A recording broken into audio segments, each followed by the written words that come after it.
Baadhi ya maeneo tuko bora, lakini ingawa tumeruhusu goli mbili na sehemu zote za makosa. First half tumeruhusu goli moja na second half tumeruhusu goli moja. Kwa hiyo ni makosa yamefanyika, tumeweza kufanya marekebisho. Goli la kwanza sehemu ilitokea eneo la katikati la kiungo, tukaja second half kwa bora zaidi eneo la katikati na wakafanya kazi, lakini kitu pekee ambacho kinatumia sisi walimu tunatibu kosa hili na linakuja kosa jingine. Ukija first half tulikuwa bora sana kwa kudhibiti Simba maeneo pembeni, na tukaja second half tukaruhusu goli na sema pembeni vile vile. Kwa tunatibu eneo la katikati na kuja kuongezeka eneo la pembeni. Kwa hiyo tumeona makosa, tutarudi katika uwanja wa mazoezi kuweza kurekebisha ili tuwe bora katika mechi zijazo. Kwa maelezo na ulivyozungumza na kwa namna tulivyoona mchezo, ni sahihi kusema kwamba ubora wa wachezaji binafsi umeamua matokeo leo?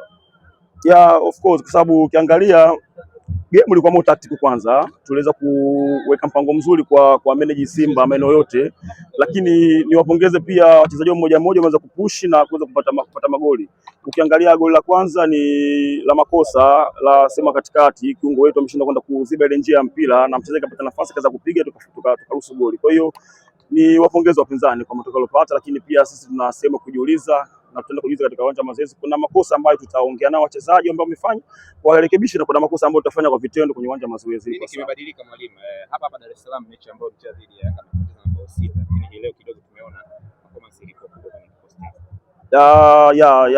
Last game tuliweza kuruhusu goli nyingi na makosa tulifanya eneo la katikati sana, na wapinzani walitupress sana eneo la katikati na kuweza kuingia kufanya makosa na kuruhusu goli nyingi. Kwa hiyo tumerudi katika uwanja wa mazoezi, tulipata time kuongea na wachezaji kwanza. Kuna makosa ambayo unapaswa kuongea nao kwanza ili wawe sawa kiakili, then kuna makosa ambayo tunaenda kwenye uwanja wa mazoezi kurekebisha kwa sawa. Ndio maana kuna next game hii ambao wamekuja vizuri. Kwa hiyo tayari sisi tunaona kuna mwendelezo fulani na kuna understand kwa wachezaji. Simba alipata penalti lakini Pati aliweza kuidaka.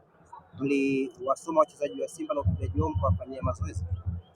Hiyo ni sehemu pia training, lakini vile vile pia nimpongeze kwanza golikipa, amefanya kazi nzuri.